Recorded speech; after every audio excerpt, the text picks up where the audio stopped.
Price lord. ದೇವರ ಅತಿ ಪರಿಶುದ್ಧ ನಾಮಕ್ಕೆ ಸ್ತೋತ್ರವಾಗಲಿ. ಮತ್ತೊಂದು ದಿನವನ್ನು ಕಾಣುವಂತೆ ದೇವರು ನಮಗೆ ಸಹಾಯ ಮಾಡಿದ್ದಕ್ಕಾಗಿ ದೇವರಿಗೆ ಸ್ತೋತ್ರ. ಈ ದಿವಸ ದೇವರ ವಾಕ್ಯವನ್ನು ಧ್ಯಾನಿಸುವಂತಹ ಸುಂದರವಾದ ಈ ಸಮಯಕ್ಕಾಗಿ ದೇವರಿಗೆ ಸ್ತೋತ್ರವನ್ನು ಮಹಿಮೆಯನ್ನು ಸಲ್ಲಿಸ್ತೇನೆ. ಇಂದಿನ ವೇದ ಅಧ್ಯಯನಕ್ಕಾಗಿ ಒಂದು ವಾಕ್ಯವನ್ನು ಓದಿಕೊಳ್ಳೋಣ. ಫಿಲಿಪ್ಪಿಯ ಪತ್ರಿಕೆ 4ನೇ ಅಧ್ಯಾಯ 4ನೇ ವಾಕ್ಯ. ಯಾವಾಗಲೂ ಕರ್ತನಲ್ಲಿ ಸಂತೋಷಿಸಿರಿ, ಸಂತೋಷ ಪಡಿರಿ ಎಂದು ತಿರುಗಿ ಹೇಳುತ್ತೇನೆ. ಅಪೊಸ್ತಲನಾದ ಪೌಲನು ಫಿಲಿಪ್ಪಿಯಾದ ವಿಶ್ವಾಸಿಗಳಿಗೆ ಪತ್ರಿಕೆಯನ್ನು ಬರೆಯುವಾಗ ರೋಮಿನ ಸೆರೆಮನೆಯಲ್ಲಿದ್ದಾನೆ. ಸೆರೆಮನೆಯಲ್ಲಿದ್ದುಕೊಂಡು ಪೌಲ 4 ಮುಖ್ಯ ಪತ್ರಿಕೆಗಳನ್ನ ಬರೀತಾನೆ. ಎಫೆಸ, ಫಿಲಿಪ್ಪಿಯ, ಕೊಲೋಸಿಯ ಮತ್ತು ಫಿಲೆಮೋನ್. ಈ 4 ಪತ್ರಿಕೆಗಳನ್ನು ಪ್ರಿಸನ್ ಎಪಿಸ್ಟಲ್ಸ್ ಅಥವಾ ಸೆರೆಮನೆ ಪತ್ರಿಕೆಗಳು ಎಂಬುದಾಗಿ ನಾವು ಕರಿತೇವೆ. ಅದರಲ್ಲಿ ಫಿಲಿಪ್ಪಿಯ ಪತ್ರಿಕೆ ಅವನು ಬರೆಯುವಾಗ ಅವನಿಗೆ ಭಾಳ ಸಂತೋಷ ಇದೆ. ಯಾಕೆಂದರೆ ಈ ಫಿಲಿಪ್ಪಿಯ ಸಭೆಯ ಬಗ್ಗೆ ನೋಡುವಾಗ ಪೌಲನು ಸ್ಥಾಪನೆ ಮಾಡಿದಂಥ ಒಂದು ಸಭೆ ಇದು. ಲುದ್ಯಳ ಬಳಿಯಲ್ಲಿ, ಅಂದರೆ ಆ ಸ್ತ್ರೀಯರ ಹತ್ರ ಮಾತಾಡಿದಾಗ ಲುದ್ಯಳ ಹೃದಯವನ್ನು ದೇವರು ತೆರೀತಾರೆ. ಅವಳು ಸಭೆಯ ವಿಶ್ವಾಸಿ ಆಗ್ತಾಳೆ. ನಂತರ ಸೆರೆ ಯಜಮಾನ, ಅಪೊಸ್ತಲರಿಗೆ 16ನೇ ಅಧ್ಯಾಯದಲ್ಲಿ ಓದಿದಾಗ ಗೊತ್ತಾಗುತ್ತೆ, ಸೆರೆ ಯಜಮಾನ ಕುಟುಂಬವಾಗಿ ದೀಕ್ಷಾಸನ ಮಾಡ್ಕೊಳ್ತಾರೆ. ಹಾಗೆ ಫಿಲಿಪ್ಪಿಯಲ್ಲಿ ಸಭೆ ಸ್ಥಾಪನೆ ಆಗೋಗುತ್ತೆ.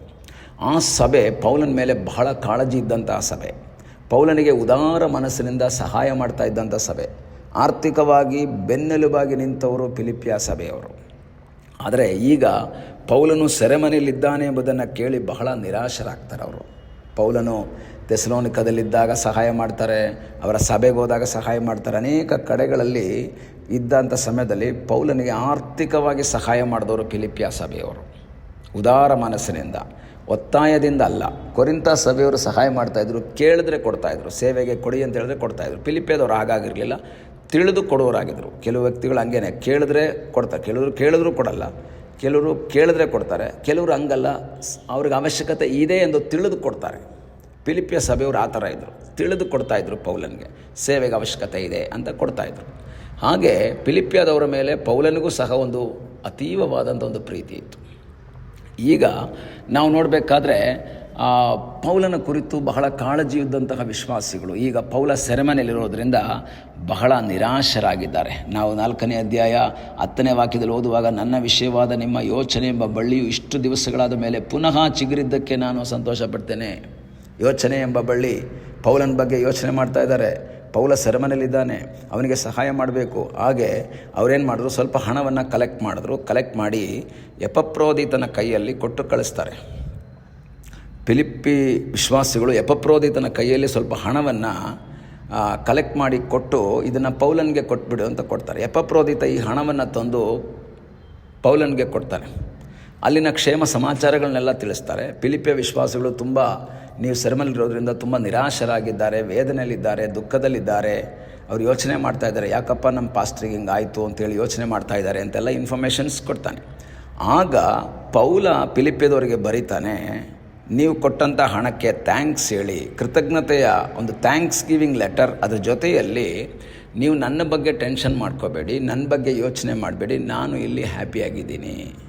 ಯಾಕೆ ಅಂದರೆ 1ನೇ ಅಧ್ಯಾಯದಲ್ಲಿ ಓದುವಾಗ ಅವನು ಹೇಳ್ತಾನೆ 12ನೇ ವಾಕ್ಯದಲ್ಲಿ 1:12, ಸಹೋದರರೇ, ನನಗೆ ಸಂಭವಿಸಿರುವುದು ಸುವಾರ್ತೆಯ ಪ್ರಸಾರಣೆಗೆ ಸಹಾಯವಾಯಿತೆಂದು ನೀವು ತಿಳಿಯಬೇಕೆಂಬುದಾಗಿ ಅಪೇಕ್ಷಿಸುತ್ತೇನೆ. ಪೌಲ ಹೇಳ್ತಾನೆ, ನೀವು ನನ್ನ ಬಗ್ಗೆ ಟೆನ್ಷನ್ ಮಾಡ್ಕೋಬೇಡಿ, ನನ್ನ ಬಗ್ಗೆ ಬೇಜಾರು ಮಾಡ್ಕೋಬೇಡಿ. ನಾನಿವಾಗ ಸುವಾರ್ತೆ ನಿಮಿತ್ತ ಸೆರೆಯಲ್ಲಿದ್ದರೂ ಸಹ ಅದು ಸುವಾರ್ತೆ ಪ್ರಸಾರಣೆಗೆ ಸಹಾಯವಾಯಿತು. ಯಾಕೆಂದರೆ ಈ ಸೆರೆಮನೆಯಲ್ಲಿ ಅನೇಕರಿಗೆ ನಾನು ಸುವಾರ್ತೆ ಸಾರ್ತಾ ಇದ್ದೀನಿ. ಅರಮನೆಯ ಪಹರೆಯವರು, ಗಾರ್ಡ್ಗಳಿಗೆ, ಸೆಕ್ಯೂರಿಟಿಗಳಿಗೆಲ್ಲ ಸುವಾರ್ತೆ ಸಾರ್ತಾ ಇದ್ದೀನಿ. ನಾನು ಹೊರಗಿದ್ದಾಗ ಮಾತ್ರ ಅಲ್ಲ ಸುವಾರ್ತೆ ಸಾರೋದು, ಇಲ್ಲಿದ್ದರೂ ಸಹ ಎಲ್ಲಿದ್ದರೂ ನಾನು ಸುವಾರ್ತೆ ಸಾರ್ತಾ ಇದ್ದೀನಿ. ಆದ್ದರಿಂದ ನಿರಾಶೆ ಪಡಬೇಡಿ, ಸಂತೋಷ ಪಡ್ರಿ ಎಂಬುದಾಗಿ ಹೇಳ್ತಾ ಇದ್ದಾನೆ. ಪ್ರಿಯ ದೇವರ ಮಕ್ಕಳೇ, ನಿಮ್ಮ ಜೀವಿತದಲ್ಲಿ ಬರುವಂತಹ ಸನ್ನಿವೇಶಗಳೆಲ್ಲವೂ ಸಹ ಸಂತೋಷಕ್ಕೆ ಕಾರಣವಾಗಿರಬೇಕು. ಯಾವ ಸನ್ನಿವೇಶದಲ್ಲಿದ್ದರೂ ದೇವರ ಮಕ್ಕಳು ಯಾವಾಗಲೂ ಸಂತೋಷವಾಗಿರಬೇಕು. Always be happy. ನಾವು ಇನ್ನೊಬ್ರಿಗೆ ಹೇಳ್ತೀವಿ ಬಿ ಹ್ಯಾಪಿ ಅಂತ, ನಮಗೆ ಹ್ಯಾಪಿನೆಸ್ ಇರಲ್ಲ. ನನಗೆ ಹ್ಯಾಪಿ ಇಲ್ದಲೆ ನಾನು ಇನ್ನೊಬ್ಬರಿಗೆ ಬಿ ಹ್ಯಾಪಿ ಹೇಳಿದ್ರೆ ಆಗಲ್ಲ. ಪೌಲ ಹೇಳ್ತಾನೆ, ಫಿಲಿಪ್ಪಿಯದ ವಿಶ್ವಾಸಿಗಳೇ, ನನ್ನ ಕುರಿತು ನಿರಾಶೆ ಪಡಬೇಡ್ರಿ, ಬಿ ಹ್ಯಾಪಿ, ಸಂತೋಷ ಪಡ್ರಿ. ಐ ಆಮ್ ಹ್ಯಾಪಿ ಇಯರ್, ನಾನಿಲ್ಲಿ ಹ್ಯಾಪಿ ಇದ್ದೀನಿ. ಸೆರೆಮನೆ ಆದ್ರೇನು, ಅರಮನೆ ಆದ್ರೇನು, ಕಷ್ಟವಾದ್ರೇನು, ಸಂತೋಷವಾದ್ರೇನು, ದೇವರ ಮಕ್ಕಳು ಸದಾ ಕಾಲ ಹ್ಯಾಪಿಯಾಗಿರಬೇಕು. ಹಣ ಇದ್ದರೂ ಸಂತೋಷವಾಗಿರಬೇಕು, ಇಲ್ಲದೇ ಇದ್ದರೂ ಸಂತೋಷವಾಗಿರಬೇಕು. ದೇವರು ಯಾವಾಗಲೂ ಖಂಡಿತವಾಗಲೂ ಅದನ್ನು ಇಷ್ಟಪಡ್ತಾರೆ. ಸಂತೋಷದ ಜೀವಿತವನ್ನು ದೇವರು ನಮಗೆ ಕೊಡಬೇಕು. ದೇವರ ವಾಕ್ಯದಲ್ಲಿ ಕೀರ್ತನೆಯಲ್ಲಿ ದಾವೀದ ಹೇಳ್ತಾನೆ, ಧಾನ್ಯ ದ್ರಾಕ್ಷೆಗಳು ಸಮೃದ್ಧಿಯಾಗಿ ಬೆಳೆದ ಸುಗ್ಗಿ ಕಾಲದಲ್ಲಿ ಅವರಿಗಿದ್ದ ಸಂತೋಷಕ್ಕಿಂತ ಹೆಚ್ಚಾದ ಆನಂದವನ್ನು ನನಗೆ ಕೊಟ್ಟಿದೆಯಾ.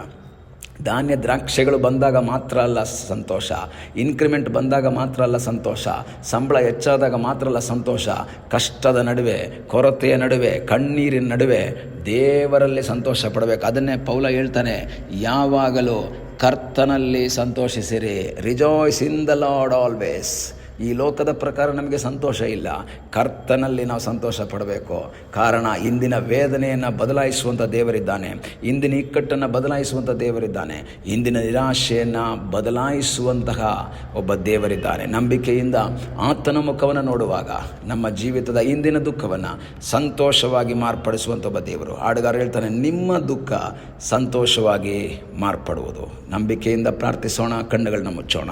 ನಮ್ಮನ್ನು ಬಹಳವಾಗಿ ಪ್ರೀತಿ ಮಾಡುವ ಪರಲೋಕದ ತಂದೆಯೇ, ಮತ್ತೊಂದು ಆವರ್ತಿ ನಿನ್ನ ಸನ್ನಿಧಾನದಲ್ಲಿ ನಾವು ಬಂದಿದ್ದೇವಪ್ಪ. ದುಃಖದಿಂದ, ವೇದನೆಯಿಂದ, ನಿರಾಶೆಯಿಂದ ಹಾದು ಹೋಗ್ತಾ ಇರುವಂಥ ನಿನ್ನ ಮಕ್ಕಳು ಯಾವ ಸನ್ನಿವೇಶದಲ್ಲಿದ್ದರೆ ನಮಗೆ ಗೊತ್ತಿಲ್ಲ, ಆ ಸನ್ನಿವೇಶದಲ್ಲೂ ಸಂತೋಷದಿಂದ, ಆನಂದದಿಂದ ನಿನ್ನ ಮುಖವನ್ನು ನೋಡುವಂತಹ ಒಂದು ಅವಕಾಶವನ್ನು ನಿನ್ನ ಮಕ್ಕಳಿಗೆ ನೀನು ಕೊಡಪ್ಪ. ಅವ್ರನ್ನ ಬಲಪಡಿಸು. ದೈವಿಕವಾದ ಕಾವಲು, ಸಾನ್ನಿಧ್ಯ ನಿನ್ನ ಮಕ್ಕಳ ಸಂಗಡ ನಿರಂತರವಾಗಿದ್ದು ಸಂತೋಷವಾಗಿ ಮುಂದೆ ಸಾಗುವಂಥ ಸಹಾಯ ಮಾಡು ಕರ್ತನೆ. ನಿನ್ನಲ್ಲಿ ಸಂತೋಷಿಸುವಂತಹ ಒಂದು ಉತ್ತಮ ಅನುಭವವನ್ನು ದೇವರಿಂದ ನೀನು ಅವರಿಗೆ ಕೊಡು ಎಂಬುದಾಗಿ ನಾವು ಪ್ರಾರ್ಥಿಸ್ತೇವೆ. ಪ್ರಾರ್ಥನೆಯನ್ನು ಕೇಳಿದ್ದಕ್ಕಾಗಿ ನಿನಗೆ ಸ್ತೋತ್ರ. ಯೇಸುವಿನ ಮುದ್ದಾದ ಹೆಸರಿನಲ್ಲಿ ಬೇಡಿಕೊಳ್ಳುತ್ತೇವೆ ನಮ್ಮ ಪ್ರೀತಿಯ ತಂದೆಯೇ. ಆಮೇನ್. God bless you.